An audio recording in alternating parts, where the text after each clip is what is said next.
50% of career centers really see academic advising and career services as two different entities. I can see why, depending on university structure, but I think here at Washington State University, we really see those two conversations going hand in hand, right? Because oftentimes students are pursuing a specific academic plan because of the career that they'd like to see themselves in, after graduation.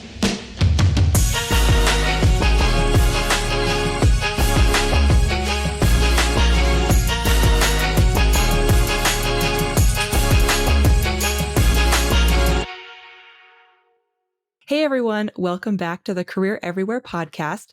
I'm your host, Meredith Metzger, and today I am joined by Amanda Morgan. She's the Associate Director of Career Services for the Academic Success and Career Center at Washington State University. Thank you for being here, Amanda. Thanks for having me. Excited to be here. Yeah, I'm super excited to have you, and I've been looking forward to talking with you today about how WSU kind of blends academic and career advising. From what I've heard, it's kind of a unique setup, and I'm excited to dig into why it's set up that way, how it works, and then some of the results that you've seen. Before I get into my questions, though, Amanda, is there anything else you'd like to add about yourself, your background, or your role there at WSU? Yeah. Well, thanks for having me. Really excited to be here. And just a little bit about our center at the Academic Success and Career Center. So we are, as our name suggests, we do both academic preparedness and career services in one shop. So we're a combined center, which is really unique. And I have the opportunity to really help lead our career and employer relations team, which is amazing. And I actually am pretty new or new-ish to career services. So just started in 2020, right before the pandemic hit. And so have had an opportunity to learn and grow alongside my colleagues. And it's been a fun ride. So excited to be here. Wow, that must have been an interesting time to start in career services. Yeah, it was unique. So I think I started 2 weeks before we shut down. But the positive end to that was, we really all had to relearn, everything that we were doing. And in some instances, it really helped our team kind of grow together during that time as well. That's awesome. I guess that makes sense. When you're faced with a big hurdle like that or a big crisis, you kind of have to just figure things out and bond and make it work. Yeah, absolutely. Okay.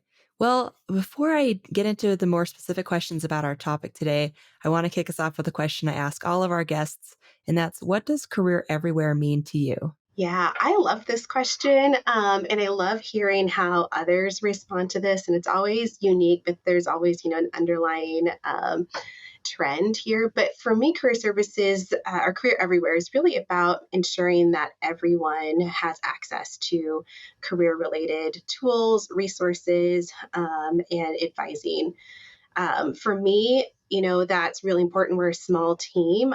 So even though we're a combined shop, really only half of our office really fully engages in career or focuses on career readiness. And we can't do that on our own. By no means can we do that on our own. And so it's really, I think, somehow empowering to know that it's everyone's job, very similar to retention efforts across campus, right? It's everyone's job to ensure that students are retained. And for me, it's everyone's job to ensure that students are ready to hit the ground running upon graduation, whatever direction they want to go. And so being able to have campus partners buy into that is really important. It makes it more accessible and ultimately, really helps the students out in the end. And I'll also say, prior to being in career services, I think our campus partners are already having these conversations, across campus, and students naturally are going to go to people that they relate to or those that they're most connected to and feel comfortable with.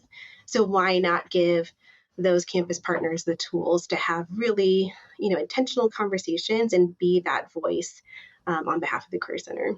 I love that. And I especially love your comparison between kind of career everywhere and also retention. Like, it really is everybody's job to make sure a student is successful. Yeah, absolutely. Can't do it alone. Right, right. Yeah. With the student to advisor ratios, there's just no way. No way. Absolutely. Yeah. Okay. Well, now I would love to dig into our topic for today, which is, again, how WSU has kind of combined academic and career advising.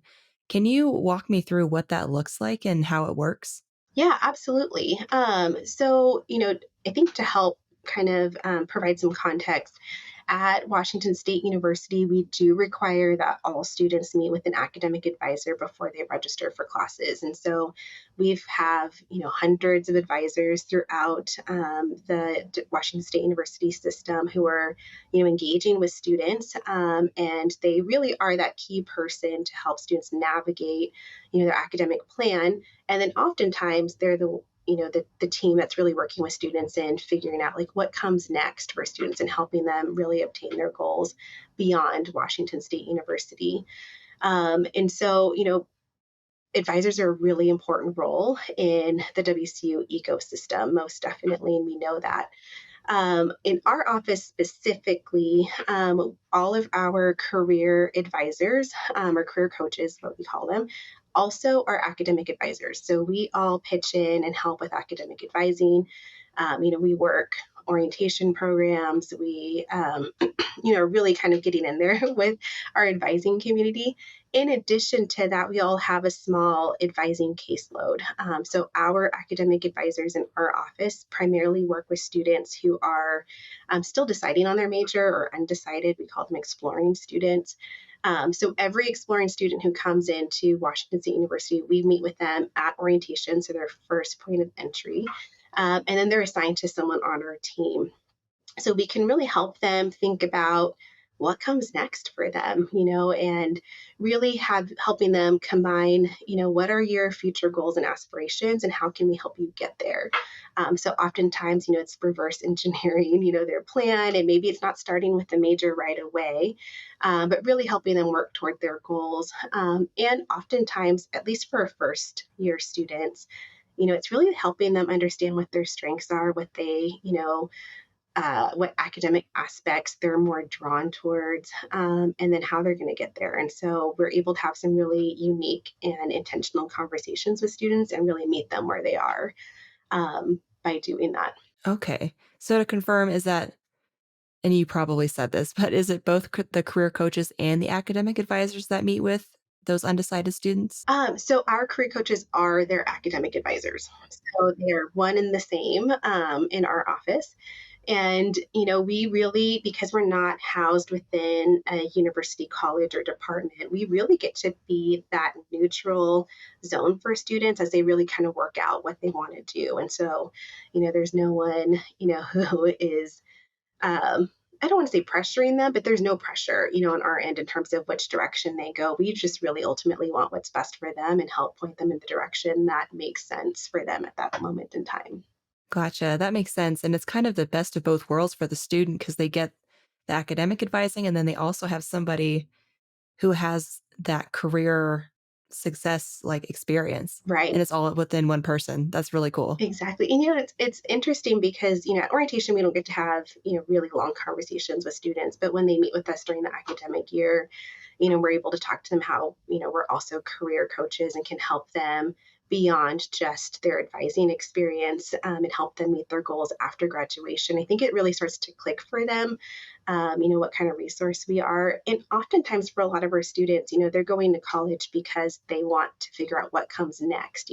Obviously, we do have some students that come in because they're, learning about themselves and navigating, but ultimately, our students really want to find employment upon graduation, or they want to get into graduate school, or they have a goal, right? And so being connected to a career advisor or career coach from their first engagement on campus can be really helpful for them. Yeah, I can imagine. It's hard to know what the possibilities are when you just don't know what you don't know at that age. Exactly. Yeah. And, oftentimes with our students who are still exploring, they really have no idea. It's not really, about trying to choose between two different focus areas. They really are coming to us with no idea, how to proceed forward. They've got a lot of different interests and they don't know how to really funnel that into, a major or academic area of interest. And so we kind of help them piece those components together.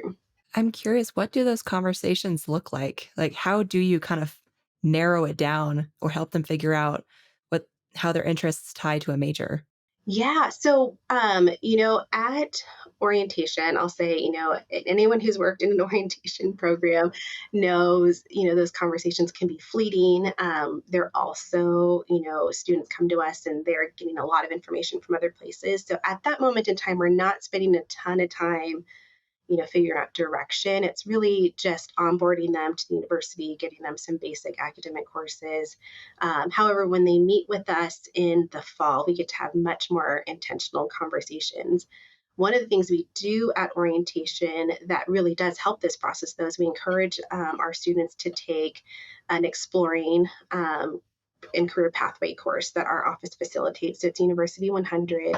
And it really is about allowing students to explore and figure out, what they're interested in, what they're not interested in. That's always actually sometimes more helpful than what they are interested in. So they do a 1 credit, 8-week course. And the goal is by doing that course, when it comes time to register for spring semester classes, they have a much better idea of how they want to move forward.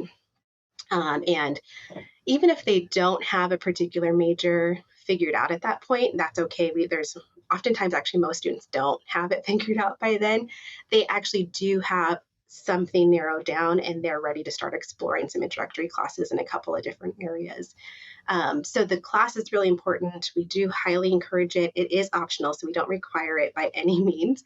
And as I said, that course is facilitated by our office. And so one of the things that we do is, everyone in a particular section, they all have the same career coach slash academic advisor. So for example, all of my advisees are in one class together, which is great. So they get to form community. Typically, our career coaches are also the ones that are facilitating that course, unless we are fortunate enough to have a graduate student help us, which we are this semester.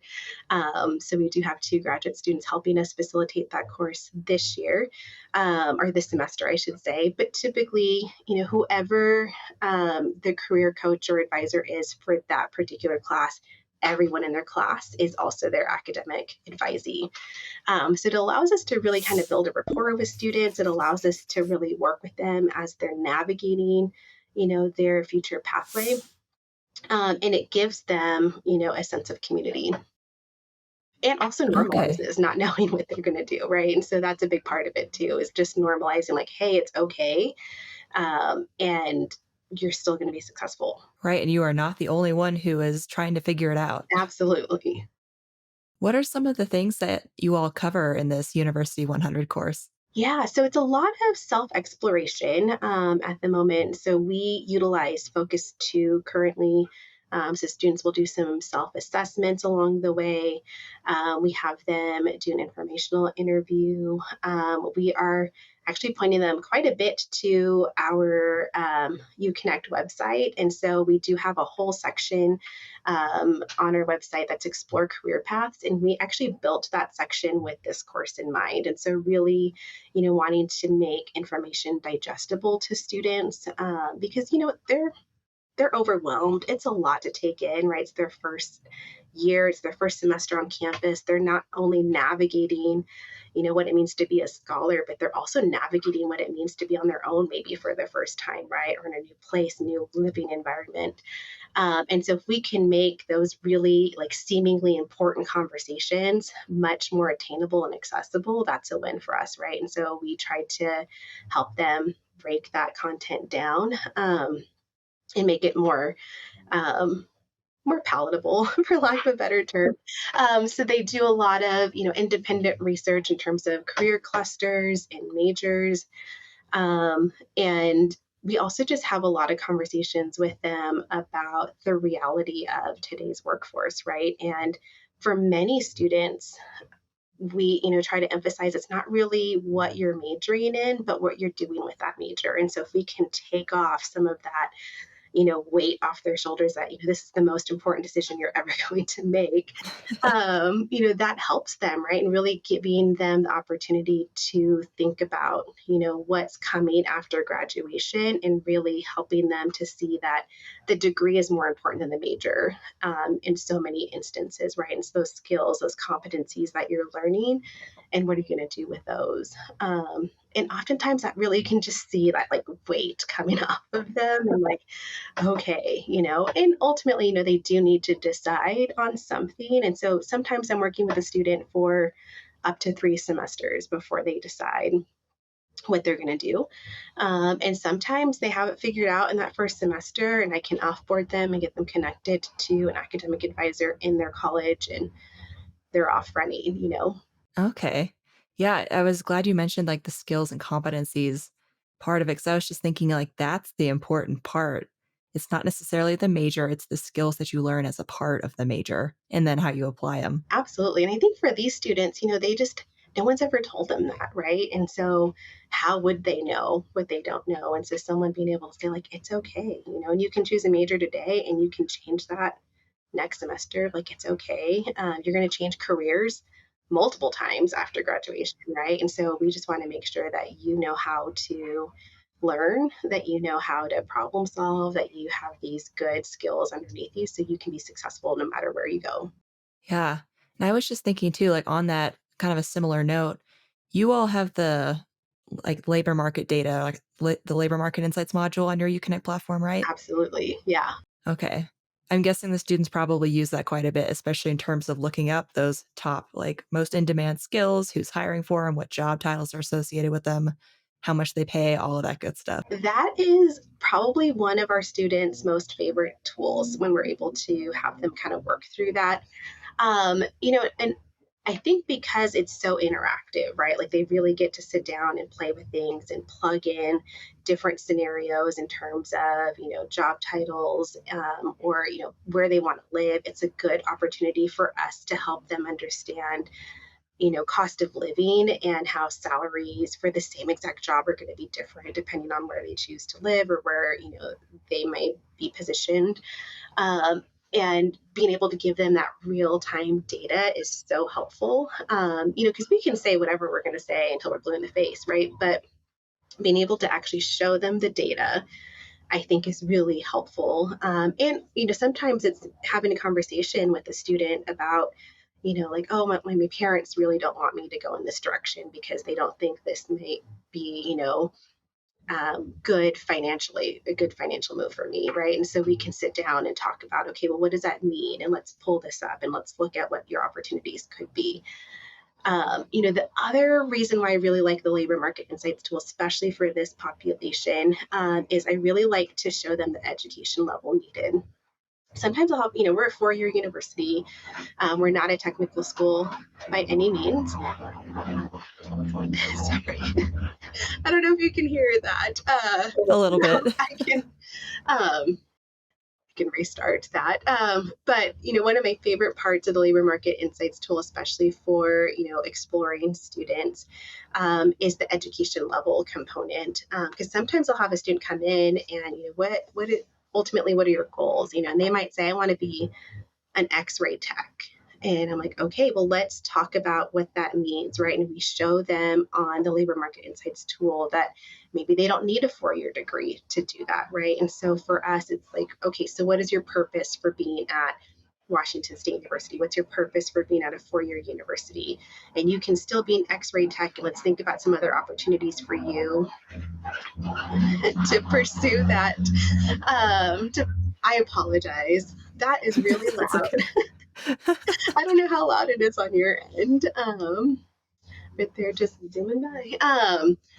But it does allow for students to kind of really re-examine their purpose at a 4-year university, and if being an X-ray tech really what they want to do, right? Or is it the health sciences field that they're much more engaged with, right? And that's really a direction they want to take. So being able to have those realistic conversations with students, and I oftentimes hear from them like, "Thank you so much. It's so good to hear that you're not pressuring me to stay here." And having those, like no one's ever told me that I don't need to go to a 4-year college to be an X-ray tech, right? And like they just haven't had those conversations, and rarely have I had a student move to a technical or community college based on that conversation. Oftentimes we're helping them find another purpose, and that's just one of the career options that they had in their mind.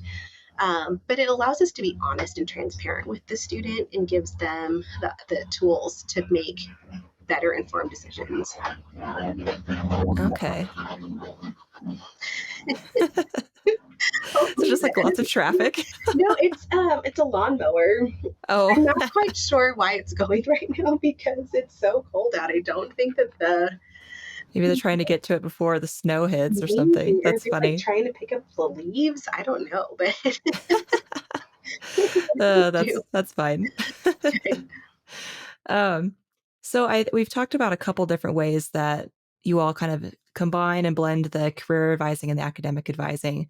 But I know that there's one more. Can you tell me a little bit more about this? I think it was called like the Advisor Learning Program or something like that. Yeah, absolutely. So our office, because we're joint career in academic advising, our executive director is the executive director of university advising. So she oversees advising for the Washington State University system.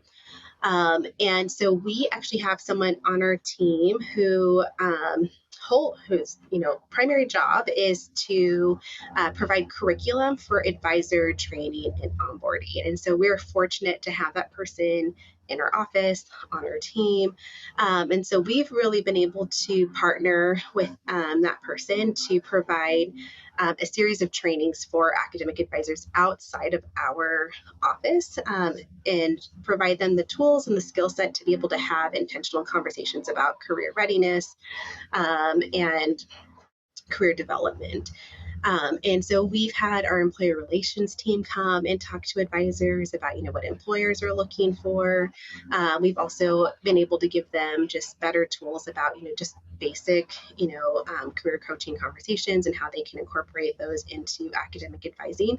And often many of them already are, right? Like they're already inadvertently having these conversations with their students just by virtue of being academic advisors, right? Like those two things go hand in hand so often. We are able, one of our more popular trainings has been showing them the labor market insights tool. Advisors really love that tool, because it also gives them a place to start from, right? In terms of having really intentional conversations with their students. And it gives them some tools that they feel like are really useful, are up to date, and really allows them the leverage to have those conversations with students, outside of our office, which is really helpful for them. And we oftentimes hear back from the advisor, like, our students love that tool. Thank you so much for sharing that with us and showing us how to work through it. And so, that's been a tool that's been really helpful for our academic advisors as well. Okay. See, I love this whole tactic because it like screams career everywhere. This training other academic advisors on campus how to have those career conversations. Like it's just that is a really smart strategy. Yeah, and it's little things. And like I said, I think the biggest takeaway has been, that advisors are already having this conversation. So why not, really kind of hit the ground running with them, right? And make sure that they have what they need, um, to have, conversations that they feel good about, that they feel confident in having with students.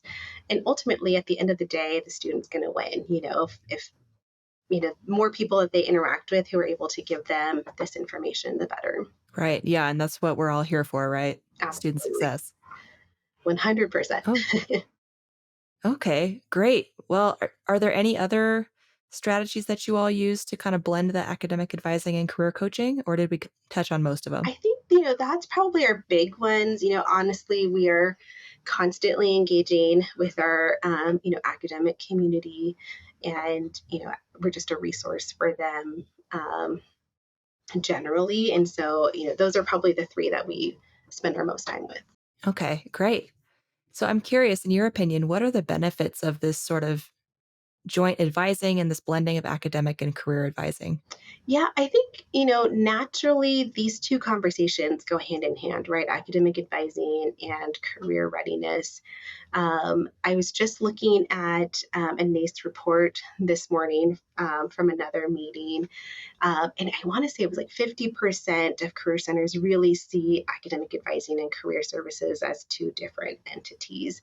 And I can see why, depending on university structure. But I think here at Washington State University, we really see those two conversations going hand in hand, right? Because oftentimes students are pursuing a specific academic plan because of the career that they'd like to see themselves in, after graduation, right? And sometimes that could mean that the student's going off to graduate school, obviously, or maybe they're doing professional school, or they're going to go into entrepreneurship. There's lots of different routes that a student can take.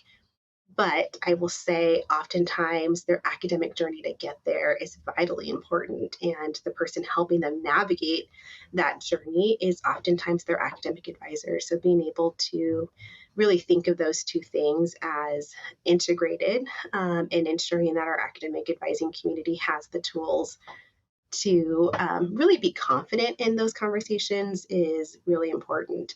I've also found, within the colleges, oftentimes our advisors are really in tune with what's happening within their college, right? And so if there's an advisory board that has external stakeholders, and that could be, possible employers, like they're really in tune with what's happening within their college. And they oftentimes know a lot more than they give themselves credit for when it comes to career engagement and career readiness. And so, being able to say, like, you've got this, like, you have all the tools, you've already been having these conversations, let's just be a little more intentional about it, um, is really, I think, um, it's just a win-win, right? Like everyone feels good about that. It's low-hanging fruit, quite honestly. And we're all working toward the same goal when you really think about it. Right. Yeah. And it's like you were saying, the academic advisors are some of the folks that students regularly see and will regularly see throughout their college journey. So why not give them the resources they need to have those career related conversations? Absolutely. And at orientation, we're able to connect with students, and we were this last summer able to do a presentation with parents as well, which was really helpful. But really framing the academic advisor as, a mentor, as, someone who they should be networking with, even outside of those academic advising conversations, right? Like, this is an advocate for you, and oftentimes it's going to be the person that is writing letters of recommendation or is going to be a reference for you in the future, right? So all of those things are very career related to me. And so helping the student and parents and families understand that the academic advisor and faculty and staff, for that matter, are the students' network, right? Like, they're starting to engage in building out, their own personal network from the moment they step on campus, right? And really thinking about those humans as people who want to see them succeed, right? And the more you engage and the more you have contact with those folks, the better outcomes you're going to have. Right. And ultimately, you get students thinking about their career early Yeah, and often. And right, that's right. the goal. Absolutely. Okay. So I'm kind of curious, how is this setup different from, other institutions and other career centers? Yeah, I imagine that, a lot of career centers, across, who are listening to this podcast are probably already engaging with academic advisors. So I'm not sure if that part is different, but I would say the fact that our career staff in our office have, you know, advising loads. Like, we have advisees that we see in addition to, standard career development appointments, really allows us to engage students in a different way, and really allows us to be really intentional with those conversations. And I think a lot of career advisors will find a lot of similarity in academic advising, right? Like, there's just so much overlap when you really think about it. Um, and so I think that's the part that's different, is that, we really are integrated within our office, and we kind of do both. Like, we're kind of the best of both worlds with the academic advising, academic success, and then also the career readiness and career development. We get to see both sides of that. And I'll say, it can be overwhelming at times. Like, there are times in the year where our team has just so much going on, because we are really, kind of straddling both worlds. But I think at the end of the day, it really works for us right now with where we're at. Right. And I was just thinking too that I imagine because you're also doing this academic advising for the undecided students, it really helps you keep like a finger on the pulse of what's going on with with today's students. Yeah, absolutely. And kind of hearing from them from their first semester, right? And they could be transfer students too. So we do see some transfer students come to us. That's not our largest population. Mostly it's first time, first year students. But it allows us to kind of sense where they're at, how they're feeling, what's going on, and it gives us some insight to how they're doing academically, and to like really get into a more holistic point of the student, right? So we get to hear all about their successes, and where they're struggling. We also are that point of contact for students if they're trying to navigate something beyond academics, right? If they're having a hard time with their roommate, sometimes that'll come up in conversation, so we're helping them with those conversations as well. And so we really, I think, have the opportunity to engage students in a really holistic way that's really fun and unique. And it's fun to see students progress, right? From like their first time working with us through moving into their college or department, and then seeing them graduate, which is great. Okay. That's kind of a nice segue to my next question, which is, what results or student success stories have you seen using this sort of blended model that combines academic and career advising? Yeah. So, anecdotally, it's always a win for us when we're able to hand a student off confidently to a college department where the student's like ready, they know what they need to do, and they're excited about their next step, right? So that's always fun. But I'd say the biggest piece, like the biggest success for me, is when those students come back, right? And when they're like, I'm not here for academic advising, but now, I'd really love for you to help me apply for this job, or I'd really love for you to, do you mind reviewing my resume with me? And so having them come back for those career related conversations, because we've already established that relationship with them from the beginning, is always great, right? Because it's just good to see them back again in different context, and to kind of hear how they're doing, and the different experiences that they've had. So that's always a big win, I'd say. And then I will just throw in, prior to the pandemic, so this is a little bit old, but I do think it's still valuable, is our office did a study on the students that were taking University 100 with their academic advisor, and they found a significant enough difference in the retention of the students who took that University 100 course, that we have found it to be something that we want to continue doing. And we're really committed to providing that course.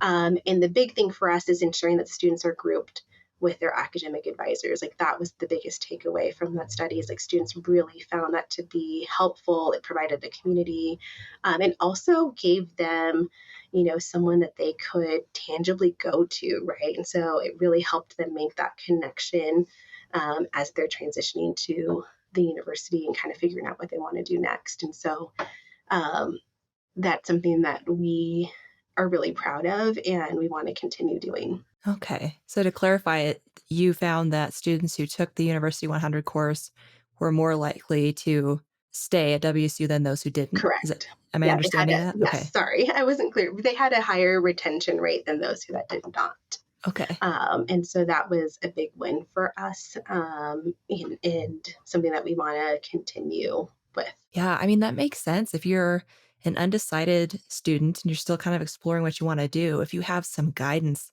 and some help, I imagine it's far more motivating to stay in school than if you're just floating around trying your hardest, but you don't know exactly what to do next. Yeah, absolutely. And being able to have those guided conversations, is always, I think, reassuring to students. Like there's always someone in their corner, right? Like rooting them on. Right. Yeah, that they can talk to you about anything as you were saying, whether it's roommate issues or figuring out what they want to major in or what they want to do with their career and their life. Like Yeah, it's nice to have one person yeah, that you can go to for that you trust. absolutely. Okay.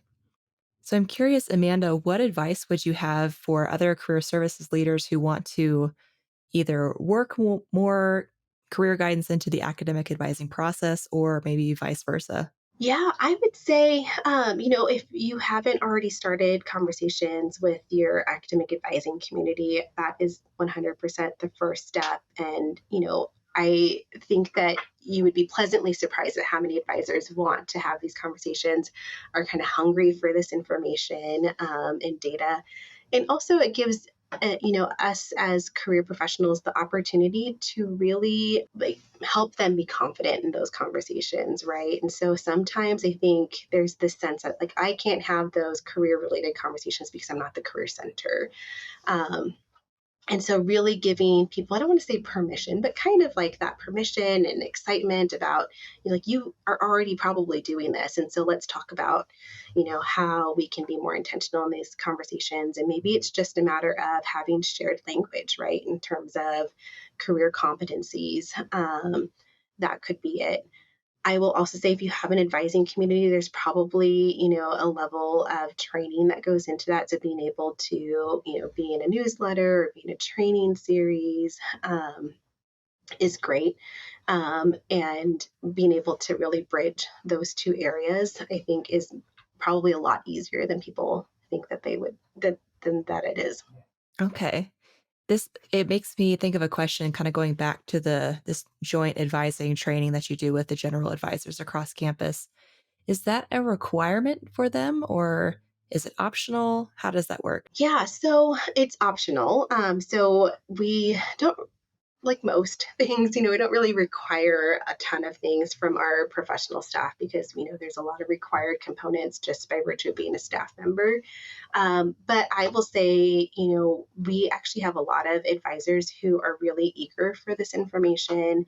They're really connected to it, they understand why it's important. And I think because they see us as advisors alongside them, right? Like we're in the trenches in orientation right alongside them. We're helping them out. They're helping us out. It's very much a collaborative experience. And so I think oftentimes that helps break down some barriers too, right? It's like the more often they see you, the more you can be engaged with them. So don't be afraid to invite yourself to that, advising forum or, those advising training series, or just offer your services because I think sometimes advisors may not recognize or realize that there are, opportunities for these conversations. Okay. And remind me, is this one annual training or is this like an ongoing set of trainings every few months or how does that work? Yeah, so we try to do multiple trainings throughout the year. So it's kind of an ongoing process. And like most positions on campus, our advising community is an ever revolving door, right? As people move up or they move into other areas. And so, there's a constant influx of new advisors. And so I feel like there's always an opportunity to engage our advising community, even beyond those who have heard our content before. We've also had, more senior advisors come in and, maybe they didn't have a chance to do the training prior, and this is their opportunity. They have the time now where, something's changed, or, they feel more confident in their academic advising conversations. So now they're able to, build in more of the career conversations. And so I feel like it's always in flux. And, we have a mixture of more seasoned advisors and new advisors. So it really is kind of across the board. One of the cool things I forgot to mention before is we're actually working on importing our handshake notes. We're a handshake school, into the advising notes. And so this is the central hub for our advisors. It's where they put all their notes. And so, as they are engaging with students, they can see like, oh, the student met with a career advisor in this career center. So it gives them insight to, or the intention is it'll give them some insight to, is the student engaging with career conversations outside of their own conversations? And that can either allow them to encourage a student to visit the career center and or allows them to have those conversations with students, right? So it allows us to really open up those doors of communication and again, kind of break down that barrier between career services and academic advising is ultimately the goal. And so I feel like the more information we can give our advising community, the better equipped they are to have more intentional conversations with their students. Okay, that's really cool. Yeah, advisors are pretty excited about it. So we're still kind of working out some of the final kinks to that. But as soon as we do, hopefully we'll have that up here in the next month or two. That's super exciting.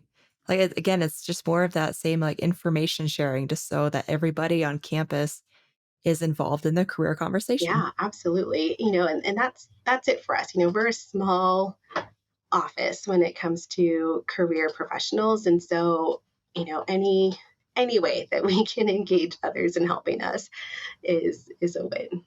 Yeah. Well, it sounds like you all are being very creative in how you engage others on campus. So kudos to you. Thank you. We try. Well, I do want to be kind of mindful of our time, so I'll just sort of start wrapping us up. But Amanda, is there anything else about our topic today that you would like to add that we haven't covered? Um, no, I just think, the advising community is amazing. They are, at least at our community, they are typically the first, line of contact. And anytime there's anything that's needed with the university, it's like, oh, the academic advisors can do that. And so I do want to stress that by no means are we saying like add more to our advising community. And it's not really about adding more, but it's really about helping them understand that they're already having these conversations, right? And so, how do we capitalize on that? And it's not really doing more, it's just recognizing that you're already doing this work. Right. And giving them the resources to do it even better than maybe they're already doing it. Absolutely. Yeah. Okay. Great. Well, if anyone would like to connect with you, to learn more from you, or ask more questions about this topic, where's a good place for them to do that? Yeah, I would say LinkedIn is probably the best place right now. Go ahead and send me a message. Would love to connect with you. You can also email me at a.morgan@wcu.edu. Would love to hear from you. And if anyone else is doing this work, would love to connect and hear ways that others are doing and engaging academic advisors. Awesome. Great. And for those who are watching or listening, I'll be sure to include a link to Amanda's LinkedIn profile and then her email address as well. So you can reach out to her there. All right. So, Amanda, at the end of every episode, I like to do this or answer a question, leave a question thing. So I'll ask you a question that our last guest left for you, and then you will leave one for the next guest. So our last guests were Kelly Smith and Lexi Avery of Binghamton University, and they left this question for you. What is the most funny or unexpected interview question you have ever received? So I don't know if this was funny, but it was unexpected for me. And I do have to preface this is a very student affairs heavy office. It was in orientation. And the question was, if you could have any superpower, what would it be? And, as a student coming into the university landscape, I just always imagined, every question is going to be super professional. And so having someone ask me that really caught me off guard. But it also allowed me to just kind of like laugh and take a break and not take myself so seriously, which is always good in an interview. But I will say one of the things that we did, so in my role in orientation, we used to hire a lot of undergraduate students. And one of my colleagues would ask, like, if you could be anything in a Target or Walmart, what would you be and why? And I just remember thinking to myself, like, how would I ever in a million years answer that question myself? But students were so resourceful and creative in their responses to that, that it was just kind of a really good insight to how their brain works, right? So everything from I'd be like a warm, fuzzy blanket to, I'd be the shopping cart so I can see what everyone puts in their cart. And so it's just really good insight. That's a great question. I was thinking the first thing that popped into my head was like a teal colored KitchenAid, like the pretty one that gets that gets picked because it's colorful. Yeah, yeah. And it's just like so many possibilities. And like I said, the first time I saw that question, I kind of panicked because I'm like, I don't know how anyone's going to answer this question, but their responses were top notch, I have to say. Oh, that's awesome. That's a great question. Yeah, you heard it here, folks. Like, if you There you need go. another question for your interview, there you There go. you go. I was thinking, like, what was the most funny or unexpected interview question I've ever received? And it wasn't really a question, but it was unexpected. There was this one time I applied for like a technical writing job, and they made me take a logic test. Oh, geez. And I did not know that was coming. And I am not like the super highly logical person. I'm a more of a creative person. Right. And so I totally bombed this test. Then they made me solve a riddle on a whiteboard in front of Oh, them. no. And I was like, "Oh my gosh." And they're like, show us how you're thinking through this." And I said, "That's not how I work. I work in my head, and Yeah. then I will tell you the answer." Oh, no. So I did not get that I'm going to job. say, did you get the job? I did not. probably a good thing. Yeah, I think it was a good thing for both parties Yeah. involved, yes. Yeah. But that was my unexpected interview thing. Oh man. Yeah, that would throw me for a loop. Absolutely. All right. Well, Amanda, what question would you like to leave for the next guest? Yeah, well, kind of in that same vein of the kind of interview, one of my favorite questions to ask in an interview is professionally, what are you most proud of? So I would love to ask that to the next person. Ooh, I like that. It's a good one. Makes you reflect a little bit on your career. Yeah, and it lets people just kind of like talk about how great they are, right? Because I think sometimes it's hard to Yeah, do that. And so, yeah, it's always my favorite question to ask. I love that. I love it. Yeah, give people a chance to brag about themselves for a little Yeah, bit. absolutely. And like with full permission, right? Like, tell me, what are you most proud of? Like, tell me everything Yeah, that's great about you absolutely. right now. Yep, that's what I want. All right, great. Well, that's a great question. I'm excited to hear the answer to that one. And just thank you so much, Amanda, for taking the time to join me on the podcast today. This was such a fun conversation and really cool learning about this kind of unique structure that you all have there at WSU. So thank you so much again. Thank you for having me. And it's always fun to have these conversations.